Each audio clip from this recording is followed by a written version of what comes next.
Welcome back to Morning Brews, another premiere. On today's show, Mikey Moore, new contract, Ange quotes, Zaha links, City's got a date for their charges, Dane's Scarlett Medical, and Bissouma, well, seems to be laughing, doesn't he? Stay tuned here.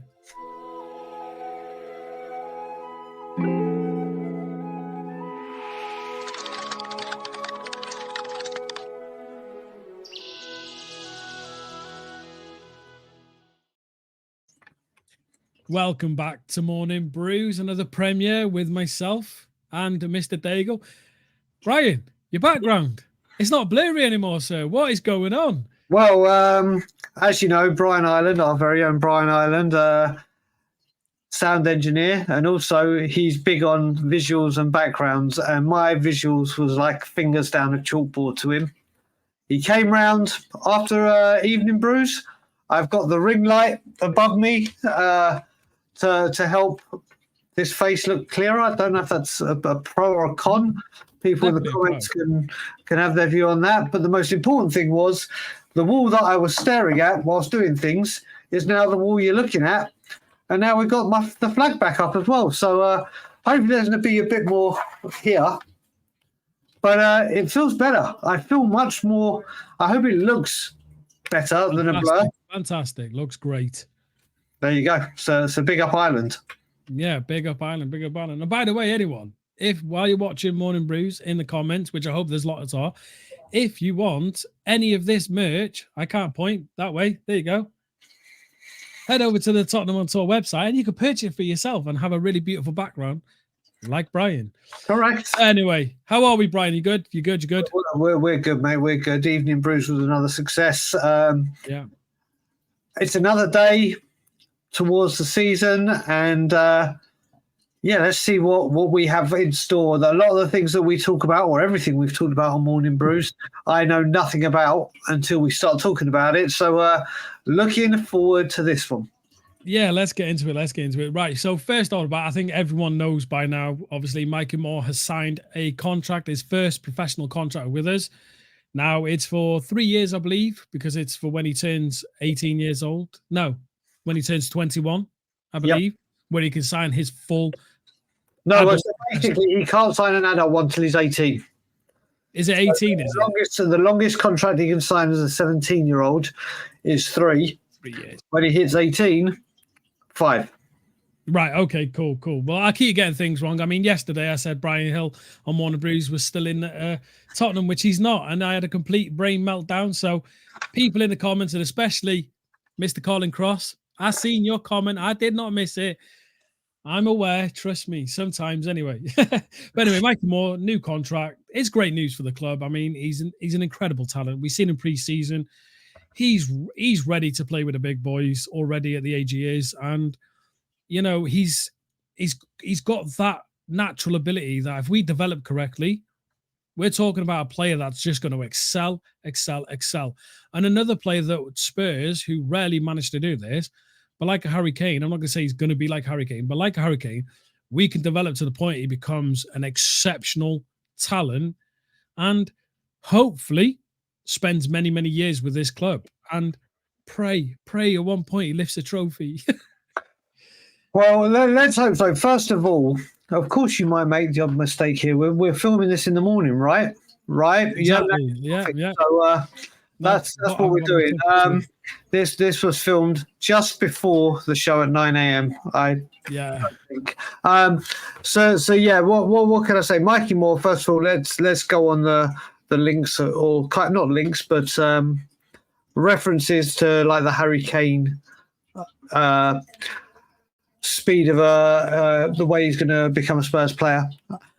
Harry Kane went on loads of loans. Harry Kane obviously got his moment against Aston Villa when he scored that deflected free kick, and the rest is history. He wasn't coming on as a 16-year-old.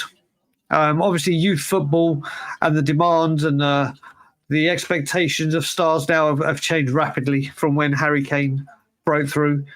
but this guy has broken into the first team last season, and you can say broken in. He made a couple of appearances. Obviously, not a first team or a first starter. He's had a very, very good pre-season. Had a very good international tournament with England. I was kind of hoping that we would have got the contract news on his birthday. Obviously, the day after will do me, as long as he signs it, and he has. There's been loads of stuff about Mikey Moore on Tottenham's official social media pages today and channels, and correctly so. Done a good interview where he's conducted himself and spoken very, very well. And listen, we have a diamond in the rough. We do, and I stand by. I'm not going to go, my God, he's world class, he's going to be the next. But I have said his trajectory is a Michael Fowler, is a Wayne Rooney. Not saying he's going to be as good, but I'm saying how young and breaking in to the first team. I even had Michael Owen into that. So all this worry that teams might sniff around and take him, all this anxiety and stress that will he sign, put it to bed. It's signed, it's sealed, it's delivered, and Mikey Moore is a Spurs player for the foreseeable. Yeah, and we heard reports, obviously, when this news was breaking that he was going to be signing a contract and everything, that we're going to make him, obviously, he's going to be earning more than any other 17-year-old has ever earned in our history. Yep. Obviously, a couple of people, I don't know, you know what I mean? I'm not going to say any names or anything. We're a bit dubious about that, saying, well, why are we giving such a young lad that type of money and everything? Times are changing now. If you want to keep these type of players, you've got to offer them a reason to stay. Now, when we're talking big money, it's not going to be like in 30, 40, 50s. It's probably going to be in like the lower end of like the 3, 4, 5 up to 10 grand type of money.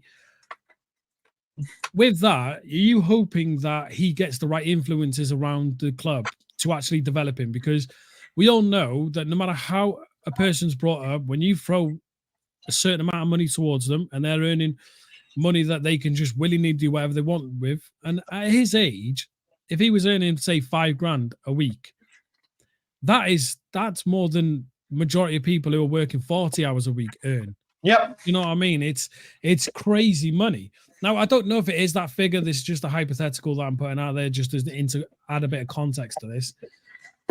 Are you hoping now that within the squad, everyone knows their roles towards him, that he is going to be brought up, he is going to be looked after, he's going to be influenced correctly to make sure he doesn't end up down certain routes that could cause him issues coming into the future? Because at a young age, he's still influential. Do you know what I mean? He can still be easily influenced by others and things like that.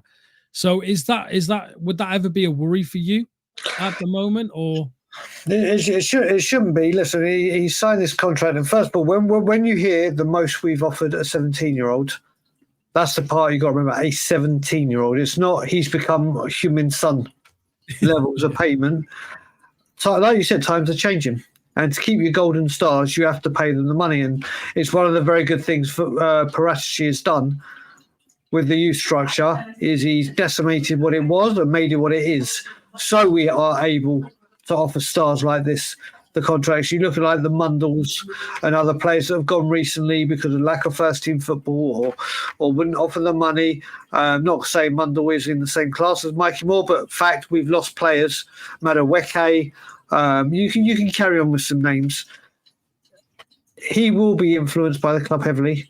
And I think Ange Postecoglou wanting him around the first team shows that he wants to keep his eye on him. He is going to be the one that will watch over him and keep him grounded.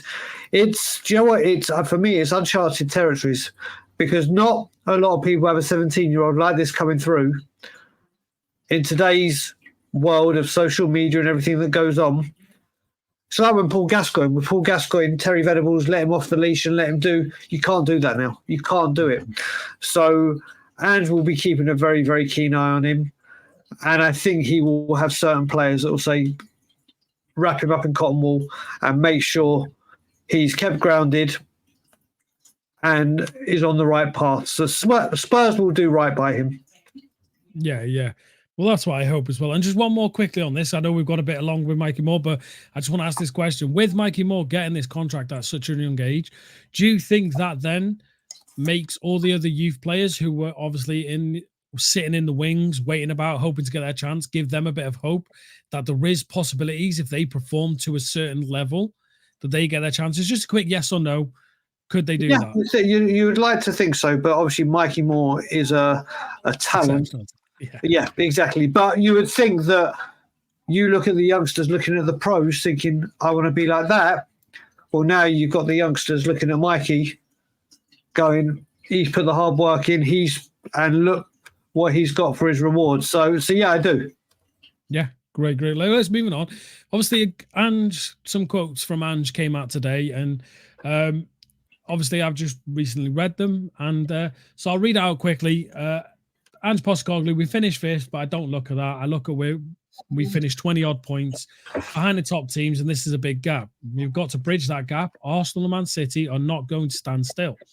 They're going to get better, so we have to got to improve at a greater rate than them. This is our challenge. I'm not putting limits on us. I just want us to play the football we want to play on a consistent basis. That gives us the identity that this club wants and craves. Now, reading them quotes, obviously, it's kind of a positive quote for me personally, but it's also there's a bit of a caveat in that within the positive quotes. I like how he's looking at City and looking at Arsenal and saying, look, it's not where we finished, it's how far away we finished from these teams, 20 points. So obviously he wants to breach that. He wants to get closer to that, which is great news. It's fantastic. The one worry I have is where he mentions about, obviously, we want to play our football on a consistent basis. Now, I mean, anyone could see that our football isn't the greatest. I mean, at times it is fantastic. It's beautiful to watch. When we break the press, when we pass through everyone and we get a goal, that's great. But they're far and few between. Majority of the time, we find ourselves losing possession easily. We find ourselves on the back foot. And that same issue we've seen since last season, we find ourselves conceding set-piece goals. Yep. With them quotes, are you in agreement with me that there is that slight positive that he's looking at them two at the top and saying, I want to be better than them? But on the same track, he's kind of basically saying, yes, I want to be like them, but if we play the football we play, we know we're not going to be like them, but he's not seeing that. Do you get what I mean? That type of thing. How do you feel about his quotes? I get what you're saying, but the bit I want to talk about is a part you've completely left out. I agree with the part you're saying about 23 points apart, and he's looking at it that way rather than that way. But the part that strikes me, and I'm going to say this to Spurs fans who say, well, other teams aren't spending, to fans that say we need to wait for the other team to get their replacements in, for fans that say don't worry, the window is still open. And I think you know where I'm going with this, and I think this is aimed at the board as well, where it says Arsenal and Manchester City are not going to stand still. They are going to get better. So we have to improve at a greater rate than them. And that is our challenge. Which basically means to me, their squad is better than ours. They're going to improve, but they're already better than us. So we've got a lot of improving to do, even before they do their improving. So whereas I agree with what you said about the last bit about playing football, to me, everything in that quote is geared around transfers and the lack of them, and how we need to get some established players in. I don't know how you feel about that, Dave, but I'll say once again, when he says City and Arsenal aren't going to, the filth and Manchester City aren't going to stand still, they are going to get better. So we have got to improve and these are the words from him. These are his own words. We have to improve at a greater rate than them. I mean, what does that say to you? Yeah, I think personally, the way I read it is it's both ways. He's saying about obviously improving the team with transfers and stuff like that, but also on the pitch, because from last season in pre-season, it hasn't seemed we have improved, especially in that defensive area.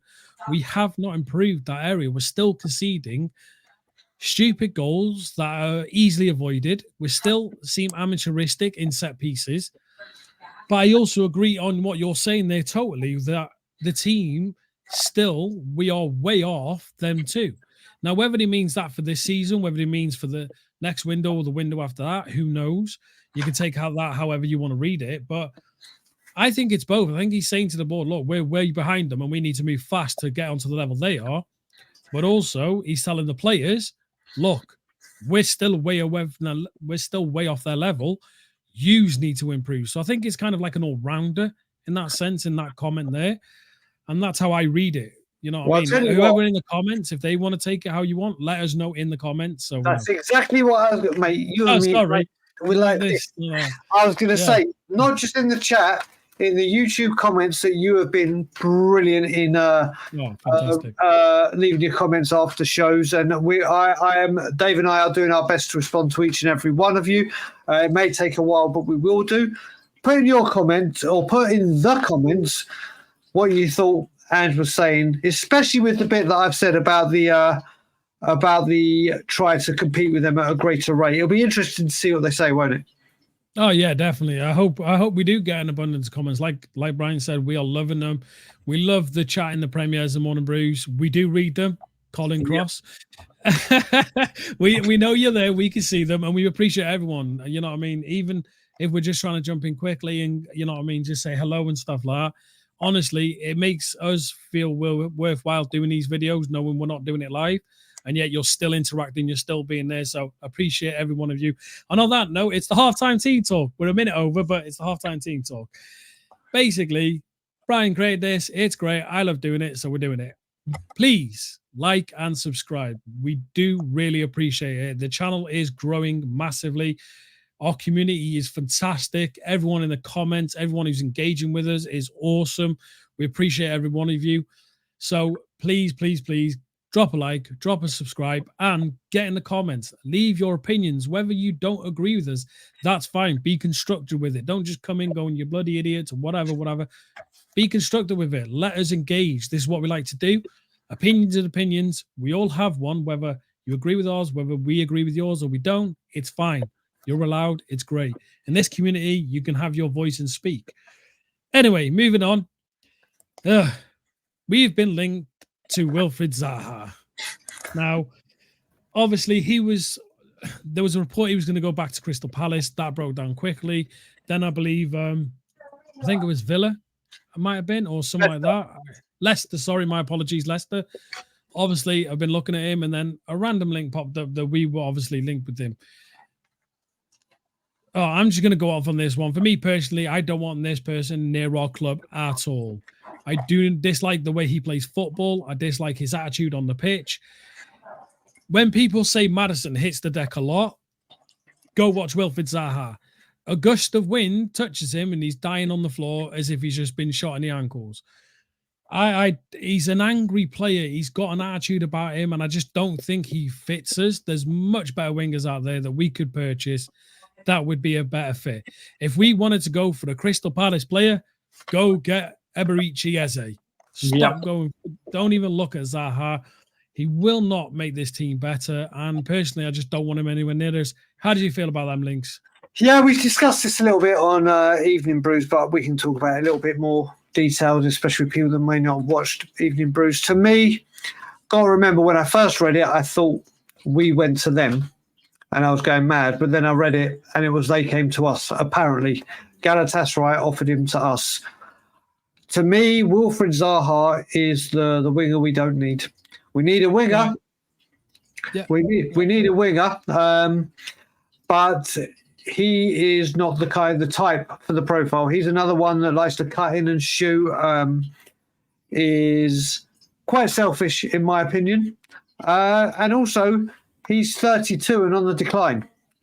Don't get me wrong, he's been at the top and he's done very, very well at Palace. I just don't see how he fits into this club. If we did pursue this, then it is, we can't get Eze, let's go for a cheaper option. But I don't see us going for him at all. This has been fabricated either by the club or by agents offering him, because obviously he wants to come home, and I think he will end up at Leicester. And knowing our luck, he'll sign for Leicester before the Premier League debut or kick-off. He'll play against us, and you know what's going to happen. So if it does happen to Leicester, please after the Tottenham game. Yeah, I agree. Because everyone will be in the comments saying, eat your words Yep. with Roman. And it's going to be terrible. So please, after the Spurs game, sign him. Yeah, I mean, let's move on. Now, obviously, I'm going to switch it up a little bit because some news has just broke right now Oh, while we're live. Yep. So, well, 17 minutes ago, but I've only just seen it. So, Dane Scarlett was having a medical at Oxford, and it's just been put out now from Spurs themselves. The Dane Scarlett has joined Championship side Oxford United on loan for the 24-25 season.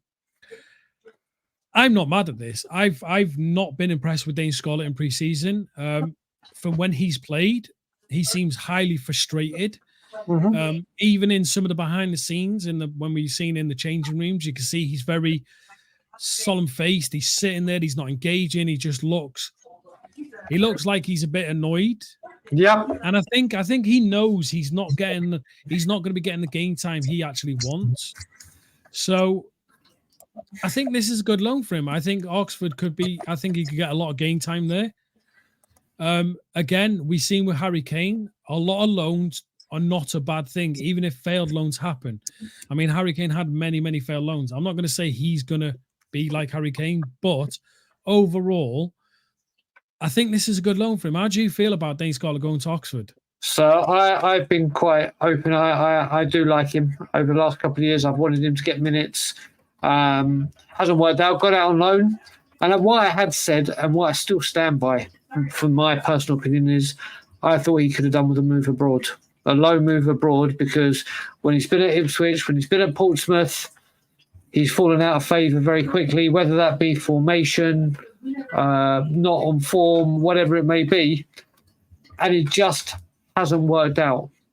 Now, obviously, it's not happened that he's not going abroad, but this is a huge season. For me, Dane Scarlett has to go there with the attitude of, this is my season. If I want a career or a future at Tottenham Hotspur, this season I need to give it everything I've got and literally show them, especially when you've got Lancashire, there's Valise, there's other strikers, there's now Solanke, Richarlison, if he's still going to be at the club. He needs to have a big season and go, I'm Dane Scarlett, this is what I can do.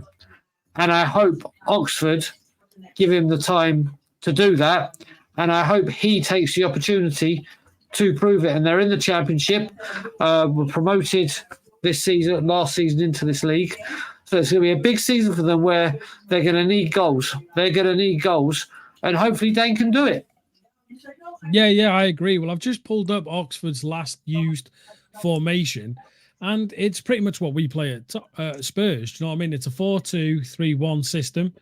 Lone striker up front, so obviously that's where Dane will be, probably the lone striker.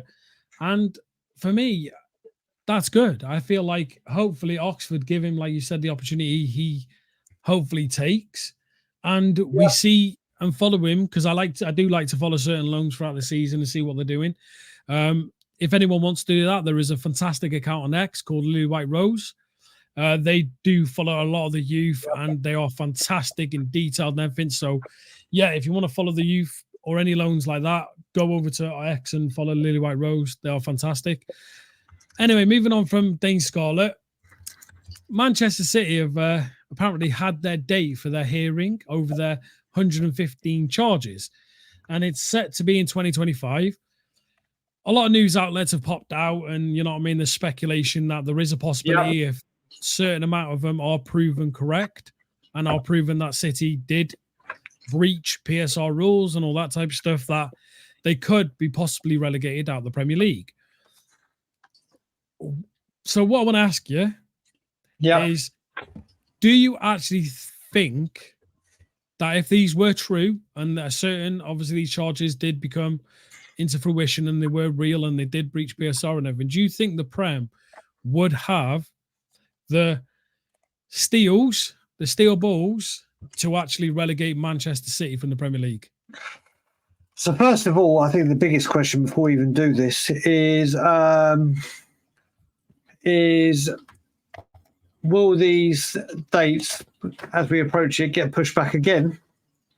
Because the Manchester City lawyers will do what they do and get it pushed further down the road, keep the can further down the road, so to speak.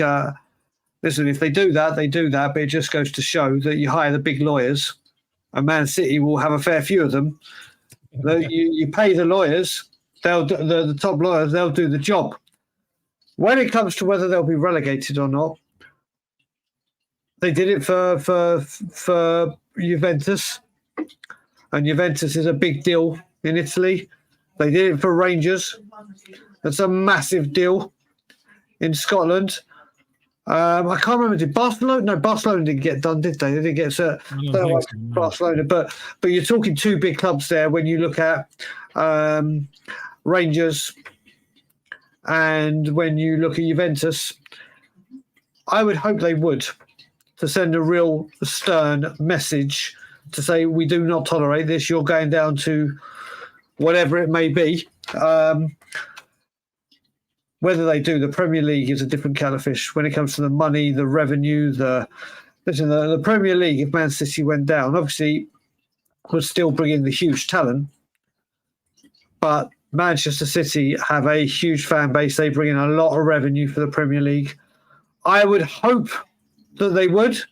If they don't, they're just opening themselves up for all the stuff they've been doing to fine Nottingham Forest, Everton points during the season, to not have a huge, and I mean mammoth, point deduction or relegation is going to be massive if they don't do it. But what I will say, if they do give them a relegation or massive point deductions, can Spurs fans please choose the year it happens, and it's one where Arsenal isn't second in the league or going to be crowned champions, because I'd rather that not happen.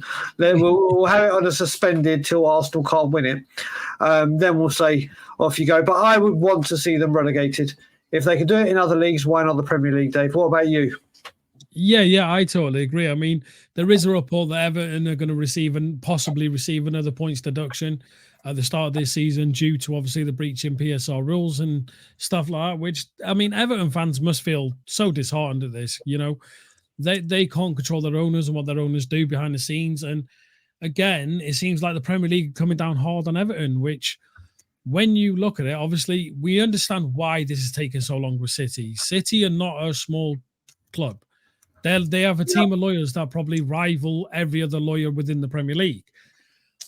For me, I think relegation, I genuinely believe that if they have committed these amount of charges, and even if 10% of these charges are proven that they are real and they did breach PSR rules, I feel like they should be made an example of, because we're seeing other teams. I mean, you look at Chelsea at the moment. They are spending willy-nilly. I don't understand how, because ever since Bowley come in, it's like they're allowed open wallet and they can do whatever they want. I understand they're doing certain deals here, certain deals there, but surely there's got to be something within that. And I mean, selling your own training ground to yourself, selling your own, I think it was the women's team or a hotel to yourself, stuff like that. These things shouldn't be allowed within a Premier League. It's just easy rules to be breached. Yep. With City, if they were to get relegated, it would shake up the entire Premier League. I think a lot of clubs will be petrified. I feel like the first couple of windows after, if that was to happen, there'd be a lot of teams not willing to spend money because they'll be worried. They'll be checking their accounts, they'll be checking all the paperwork and everything. The one thing I will say, Spurs fans don't have any worry whatsoever, because we're so clear of PSR, it's unreal. So we're okay. You know, for me, if they weren't to relegate them, I think, like you said, it sends a big message to the rest of the league to say, look, you gave us points deductions, you gave us this, you gave us that. They're allowed to commit this many things, and you weren't willing to relegate them. I think that'll cause a domino effect, which means clubs then will start voting for higher brackets within wages, higher brackets within transfers, more leeway when it comes to PSR, etc., which I think it either way, I think this is going to have big domino effects within the league, and it should have been sorted a lot sooner. I mean, you know, if it was to be next year and they get found guilty, well, Pep's contract's pretty much up then anyway, so he'll leave. Yep. City owners will probably want to sell up. They'll be made to sell up. And I find it'd be a really hard push for City to go from back if they were to go to the Championship, if they were to go to League One, however far they are relegated to. It's going to be a big uphill battle for them to get back into the Premier League. It is, mate. It is, mate, and that's what we got to see where we go with it. Man City, you say about a team could the owners could want to sell if they have a huge points deduction and are in the lower leagues, their value cripples. And who's going to want to take over a club in league, whatever, on those wages? It's a real issue. But this will, if there is a big point deduction or relegation, this will make other teams question what to do. And then we, as FFP champions, can ride on to victory, because then we will go and do what we're meant to do until another PSR, FFP, ABC, B&Q comes up. We have to prepare for that one. But we shall see what goes on there. Yeah, we will. And I appreciate everyone staying here. I know we're going to run over time here, but there was a bit of news to talk about, so it's okay. And I know you all guys are enjoying it in the comments. Hopefully, you're talking about all this and everything. So anyway, last point of call, Mr. Dagul, is obviously Yves Bissouma. Yep. A video was released of him using, I believe it's like laughing gas or something like that. Yep. And it's obviously gone everywhere. He released a statement saying it was like kind of naive of him to be doing it, blah, blah, blah, blah. And it's been a bit of mixed throughout the fan base. Some are saying, well, it's not like he's doing, you know what I mean, other drugs and stuff like that. Some people are saying it's ridiculous, get him out of the club. And no matter which way you look at it, there's always someone to be against what you want to say. So my point of view on this is he did something stupid, right? Mm-hmm. A week before the Premier League starts.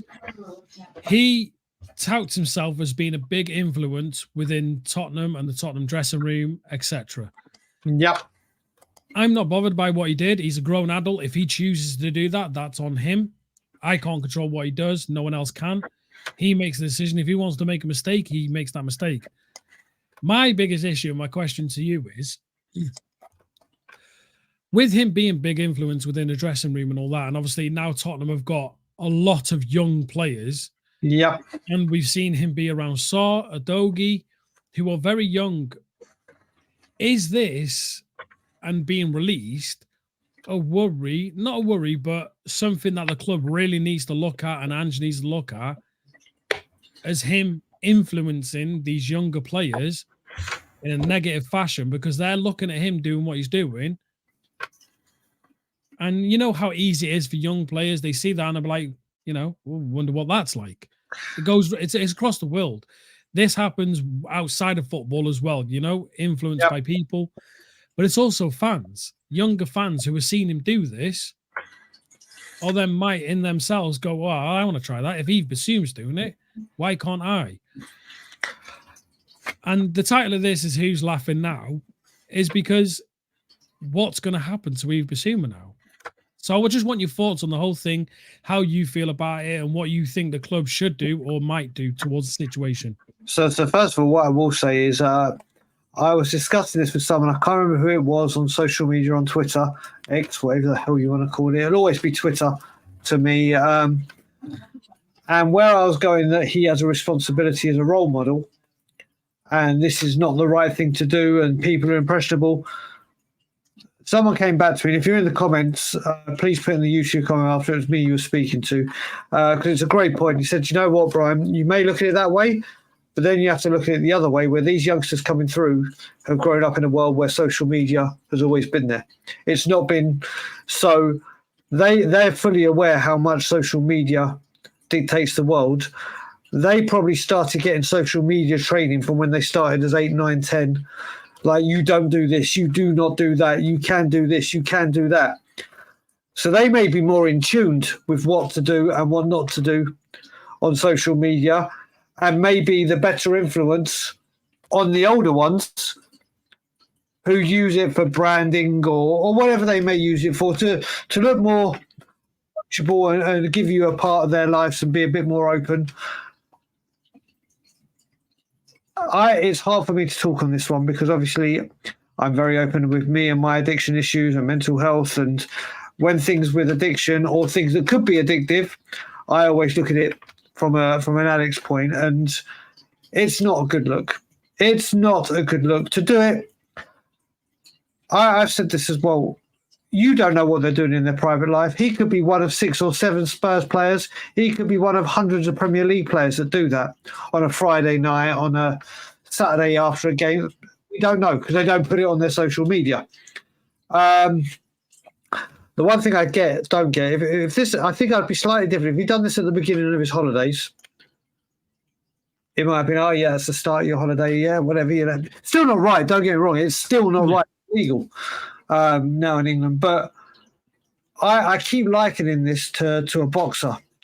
When a boxer is about a month away from a fight or whatever, like you see in Rocky Balboa movies, they go to a blooming boxer, they go to a camp and they shut off the world.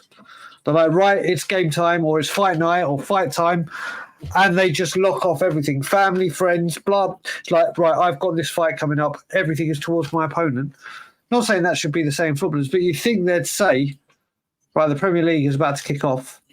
This is my go time. This is where stuff gets real. I need to be fully focused on the work ahead. And this does not look good. This does not look good at any point. Don't get me wrong. If it had been drink driving, a lot of people have been talking about it more, and rightfully so, because it could literally kill someone or themselves. If it had been drugs, gambling, which we know with footballers, it's just not a good look. I'm not happy with him. I've been questioning his temperament for a while. It's just not a good look, is it? No, it really isn't. And I mean, if you look at his performances over the past, well, in pre-season and obviously majority of last season, they weren't what Bissouma can do. We've seen what he can produce. We've seen what he can do within the. Do you think this is a thing that's been ongoing then, with the way he's performing and something? Do you think this is a one-off, or to me it doesn't seem like a one-off thing? It seems to me like this is a regular thing for him. And we know with footballers, when you got that amount of money, you can buy whatever you want. They always look for something to give them that next little bit of feeling, a bit of happiness, as you can say. Do you think this is a regular thing for him? No. I mean, what I will say is, obviously, and I will mention this from this channel as well, we preach a lot about mental health and what goes on in people's private life. You never know what's going on in his personal life. There could be something behind the scenes that is affecting him, and it's making, well, that you can look at it that way. I don't think he's doing this on a regular. What I do think is, at the moment, we've seen that he likes to joke about on social media. We see that he's a bit of a character. We see, and you look at it, I'll go back to what Antonio Conte said something about this and why he didn't pick him. He's not disciplined enough. He doesn't want to play in the position. So Antonio Conte, like him or not, he mentioned this, and this is why he didn't really get a look in, and his formation didn't fit. Last season, he started off on fire. Like literally the first 10 games, I was absolutely in awe of him. And most certainly the Manchester United game at home, most certainly the game against the Filth away, where I was at. There were games that he was just, the first 10 games he was immense until Luton. And then he's had malaria, he's got on the AFCONs, got a red card against Notts Forest, and he just hasn't looked the same. He looked okay in a couple of moments in pre-season, but if you're looking at it, he's probably had 10, 11 great games in 2 years at Spurs. So make of that what you will. He needs to buck up his ideas and knuckle down if he gets another opportunity. But I hope the club come out and say he is being punished. Either it be a fine, dropped for XYZ. Who knows how far it could go. But we need to make a statement that players cannot do this. And if you do, these are the repercussions. In case people just think, oh, okay, we're at Tottenham, we can just do whatever we want and there's no repercussions. Yeah, I agree with that. I hope the club do something. And, we'll have to see over the coming days, or we'll have to see at Leicester, see where he is on the bench, if he's on the pitch or if he's not in part of the squad. We'll see, because they did say they were going to deal with it internally. Anyway, on that note, thank you ever so much for everyone joining us for obviously this 40-minute long Morning Brews. I think we've only got one more left premiere, haven't we, Bri? We should have. We've got tomorrow. This is going out Tuesday. Yeah, Wednesday. I think Ben, well, maybe. It maybe depends if Ben comes back and he's jet lagged or whatever. So maybe we'll do on Thursday just in case. Friday, you'll definitely be back to live. Yeah, that's it. So Friday, possibly Thursday, you might see me with the Kaufman, the Brews Brothers back. But Dagul, it's been an absolute pleasure doing these with you, mate. It's been awesome. Always. And everyone in the comments, get in there, like, subscribe. We're loving this. And there's going to be so much content coming out. Even in Brews tomorrow night, again, going to be awesome content. And through the season, it's going to be mental. There's going to be so much. And we hope that we can have a good season and actually be happy sitting here talking about the club we all love. And on that note, I'm going to leave you with Domini Min. Ryan, sir, take it away. I will say as well, next Tuesday, the return of Ange management. Yeah. Because the season will be back. Just everyone, thank you in the comments. Dave, always a pleasure. I can actually do this without being blurred anymore. It's brilliant. Yeah. So what I will say, guys, is like, comment, share, subscribe. Have a great Tuesday. See you for Evening Brews. And as always, Levy out.